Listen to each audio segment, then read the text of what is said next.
गुरु ब्रह्मा गुरु विष्णु गुरु देवो महेश्वर गुरु साक्षात परब्रह्म तस्मै श्री गुरवे नमः।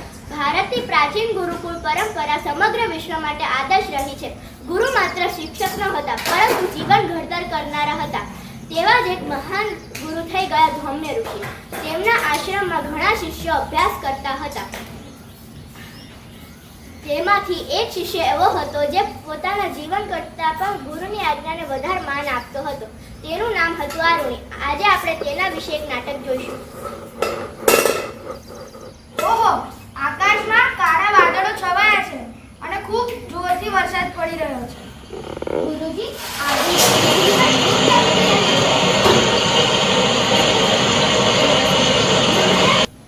મને તો આપણા આશ્રમના ડાંગરના પાકની ચિંતા થઈ રહી છે।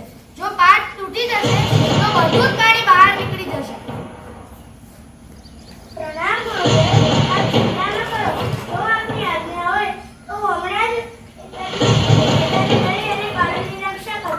શાબાશ આરુણી, જા અને ધ્યાન રાખજો કે પાક તૂટી ના જાય અને બધું પાણી બહાર ના નીકળી જાય। એવી આપની આજ્ઞા ગુરુદેવ, હું જાઉં છું।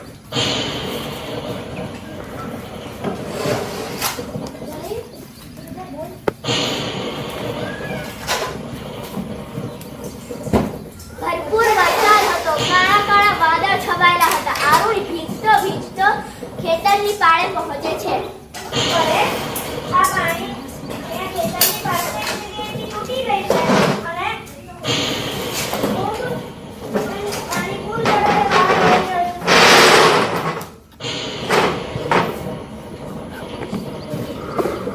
હું આ માટી મૂકીને ઉપર વહેતા પાણીને રોકવાનો પ્રયત્ન કરું છું। અરે, પાણીની ધાર તો એટલી તીવ્ર છે કે મારી બધી જ માટી તણાઈ જાય છે। હવે શું કરવું છે? જો પાળ નહીં બાંધવું તો ગુરુજીની આશા અને આદેશનો ભંગ થશે। ખેતરનો પાક નાશ પામશે। મારે ગમે તેમ કરીને ખેતરની પાળનું રક્ષણ કરવું જ પડશે। હા, એક ઉપાય છે। જો માટી ટકતી નથી તો હું પોતે જ અહીંયા પાળ પાસે આડો પડી જાઉં। મારું શરીર આ તીવ્ર વહેણને રોકી શકશે।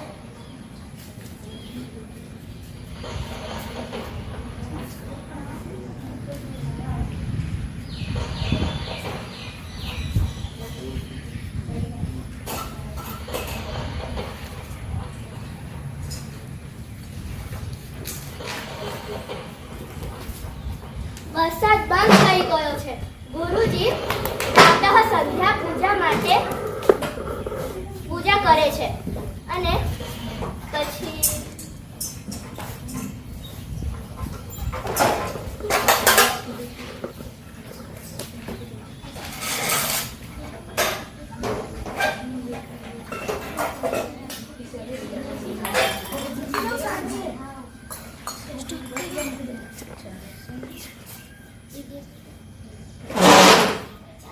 અરે, તમારા બધા વચ્ચેના આરુણી કેમ નથી દેખાતો? તે ક્યાં છે? ગુરુદેવ, કાલે સાંજે તમે ખેતરની પાળ બાંધવા માટે મોકલ્યો હતો। ત્યાંથી એ હજુ સુધી આશ્રમમાં પાછો નથી ફર્યો। શું તે કાલ રાતથી હજુ સુધી પાછો નથી ફર્યો? કાલ રાત્રે તો ખૂબ ધોધમાર વરસાદ પડ્યો હતો। ચાલો આપણે ફટાફટ એને લેવા જઈએ। બંને શિષ્યો ખેતરમાં પ્રવેશ કરે છે અને આરુણીને બૂમ પાડે છે। આરુણી! ઓ આરુણી! તું ક્યાં છે? ઓય ઓ આરુણી! ગુરુદેવ, હું અહીં છું। ખેતરની બહાર તારે તો અહીંયા છે।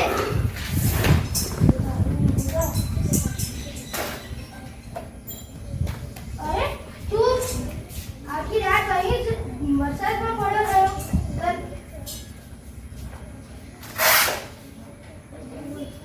તારું શરીર તો બરફથી પણ ઠંડુ થઈ ગયું છે। ગુરુદેવ, માટી ટકતી શક્તિ નહોતી અને આપની આજ્ઞા પાળવી એ જ મારો પ્રથમ ધર્મ હતો। એટલે મેં વિચાર્યું કે આ ખેતરની પાળીની રક્ષા કરવા માટે હું જ અહીંયા આડો પડી જાઉં। ધન્ય છે તારી ગુરુ ભક્તિને બેટા। તારી અંદરની નિષ્ઠા અને આજ્ઞા પાલનથી હું ખૂબ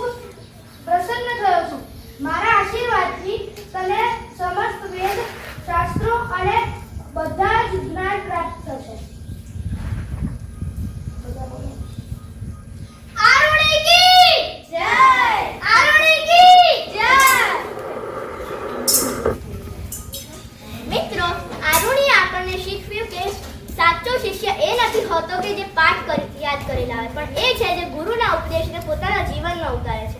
આજે ભલે ગુરુકુળ ન હોય, પણ માતા પિતા શિક્ષક અને ગુરુનું સ્થાન એટલું જ ઊંચું છે.